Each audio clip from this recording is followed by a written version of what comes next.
اس قوم کا کھانا پینا زیادہ تر شکار سے ہوتا ہے اور یہ قوم اتنی خطرناک ہے کہ جب اس قوم کے لوگوں کو بھوک لگتی ہے تو یہ ایک دوسرے کو بھی کھا جاتے ہیں۔ حضرت حذیفہ سے روایت ہے، وہ بیان فرماتے ہیں کہ یاجوج ایک گروہ ہے اور ماجوج 4 گروہ ہیں اور ان کا ہر گروہ 4 لاکھ افراد پر مشتمل ہے۔ یہ مخلوق اتنی طاقتور ہے کہ اس قوم کا ہر فرد اس وقت تک نہیں مرتا جب تک وہ 1000 بچے پیدا نہ کرے۔ اس مخلوق میں ایک گروہ ایسا بھی ہے جو 4 گز لمبا اور 4 گز چوڑا ہے۔ حضرت علی رضی اللہ تعالیٰ عنہ سے روایت ہے، وہ بیان فرماتے ہیں کہ یاجوج ماجوج قوم کا ایک گروہ ایسا بھی ہے کہ جس کا قد صرف ایک بالش کے برابر ہے، یعنی ایک ہاتھ کے برابر ہے۔ اس گروہ کے چرندوں جیسے پنجے اور درندوں جیسے دانت ہیں، ان کے بال لمبے لمبے ہیں، ان کو گرمی اور سردی سے بچاتے ہیں، اور اس گروہ کے کان اتنے لمبے ہیں کہ ایک کان میں سردی اور دوسرے کان میں گرمی بسر کرتے ہیں۔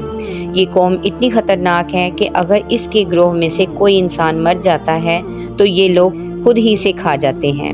حضرت اکرمہ رضی اللہ تعالیٰ عنہ سے روایت ہے، وہ بیان فرماتے ہیں کہ شب اسرا کی رات اللہ رب العزت نے مجھے یاجوج ماجوج قوم کے پاس بھیجا۔ میں نے اس قوم کے لوگوں کو اسلام کی تبلیغ کی، لیکن اس قوم کے لوگوں نے اسلام قبول کرنے سے انکار کر دیا۔ یہ قوم دوزخی لوگوں اور شیطانوں کے ہمراہ جہنم میں جائے گی۔ اس خطرناک مخلوق کو آج سے ہزاروں سال پہلے حضرت ذوالقرنین علیہ السلام نے ایک دیوار کے پیچھے قید کر دیا تھا۔ حضرت ذوالقرنین علیہ السلام کا شمار 4 بڑے بادشاہوں میں ہوتا ہے جنہوں نے پوری روئے زمین پر بادشاہت کی، اور حضرت ذوالقرنین علیہ السلام نے انہیں ایک دیوار بنا کر ان کے پیچھے قید کیا تھا، اور یہ مخلوق آج تک اسی دیوار کے پیچھے قید ہے۔ جب قرب قیامت کا وقت ہوگا اور جب اللہ رب العزت اس مخلوق کو آزاد کرنا چاہیں گے تو اللہ رب العزت اس مخلوق کو آزاد کر دے گا۔ چنانچہ حضرت محمد مصطفیٰ صلی اللہ علیہ وآلہ وسلم نے یاجوج ماجوج دیوار کے بارے میں ارشاد فرمایا کہ یاجوج ماجوج کا گروہ روزانہ اس دیوار کو توڑتا ہے، اور جب یہ دیوار مکمل ٹوٹنے کے قریب ہوتی ہے تو اس قوم کا سردار تھک کر اپنی قوم سے کہتا ہے کہ آؤ اب واپس چلیں، اس دیوار کو دوبارہ کل توڑیں گے۔ آپ صلی اللہ علیہ وآلہ وسلم نے ارشاد فرمایا کہ اللہ رب العزت اس دیوار کو پھر اسی طرح بنا دیتا ہے جس طرح وہ پہلے تھی۔ جب اس قوم کے خروج کا وقت آ جائے گا اور اللہ رب العزت اس مخلوق کو جب اس دنیا میں ظاہر کرنے کا ارادہ فرمائے گا تو یہ قوم اس دن دیوار کو توڑے گی۔ جب وہ دیوار گرنے کے قریب آ جائے گی تو اس قوم کا سردار اپنی مخلوق سے کہے گا کہ واپس لوٹ آؤ، کل انشاءاللہ اس دیوار کو توڑ دیں گے۔ اس طرح اس قوم کا سردار اپنی بات کو انشاءاللہ کے ساتھ استثنا کرے گا۔ تو حضور اکرم صلی اللہ علیہ وآلہ وسلم نے فرمایا، کل جب یہ مخلوق دوبارہ اس دیوار کو توڑنے کے لیے آئے گی تو یہ دیوار اسی حالت میں موجود ہوگی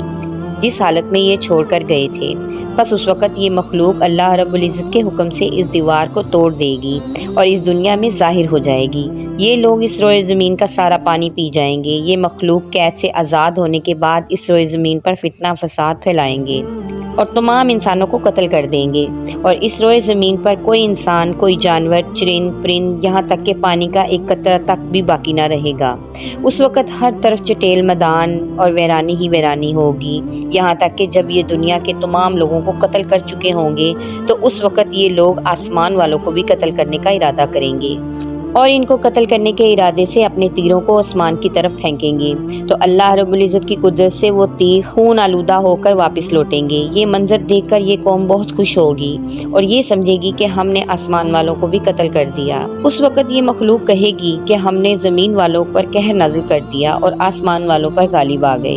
یاجوج ماجوج قوم کا خروج اس وقت ہوگا جب مسلمان حضرت عیسیٰ علیہ السلام کے ہمراہ کوہ طور پہاڑ پر جا چکے ہوں گے، کیونکہ اللہ رب العزت حضرت عیسیٰ علیہ السلام کو پہلے سے ہی اس مخلوق کے ظہور کے بارے میں مطلع فرما دیں گے، اور آپ علیہ السلام مسلمانوں کو اپنے ساتھ لے کر کوہ طور پہاڑ پر چلے جائیں گے، اور اس کے بعد یہ مخلوق اس دنیا میں ظاہر ہو جائے گی۔ یہ مخلوق تعداد میں اتنی زیادہ ہوگی کہ جب اس مخلوق کا ایک گروہ بحیرہ کبریہ کے قریب سے گزرے گا تو اس کا سارا پانی پی جائے گا، اور جب اس مخلوق کا سب سے آخری گروہ اسی مقام پر پہنچے گا تو وہ گروہ اس مقام پر رک کر یہ کہے گا کہ یہاں پر کبھی پانی ہوا کرتا تھا۔ اس طرح جب یہ مخلوق زمین میں قتل و غارت کر چکی ہوگی اور روئے زمین پر کوئی بھی چیز باقی نہ رہے گی، اس وقت حضرت عیسیٰ علیہ السلام اللہ رب العزت کی بارگاہ میں دعا کریں گے تو اللہ رب العزت اس مخلوق کی گردنوں میں ایک خاص قسم کے کیڑے پیدا فرما دیں گے جس کی وجہ سے یہ تمام کے تمام افراد ایک ساتھ مر جائیں گے۔ اس مخلوق کے مرنے کے بعد حضرت عیسیٰ علیہ السلام مسلمانوں کے ہمراہ اس پہاڑ سے نیچے تشریف لائیں گے تو آپ علیہ السلام دیکھیں گے کہ تمام روئے زمین ان کی لاشوں اور بدبوؤں سے بھری پڑی ہے اور روئے زمین پر ایک بالش بھی جگہ خالی نہیں ہے۔ اس وقت حضرت عیسیٰ علیہ السلام مسلمانوں کے ہمراہ اللہ رب العزت کے حضور دوبارہ دعا فرمائیں گے تو اللہ رب العزت ایک خاص قسم کے پرندے بھیجے گا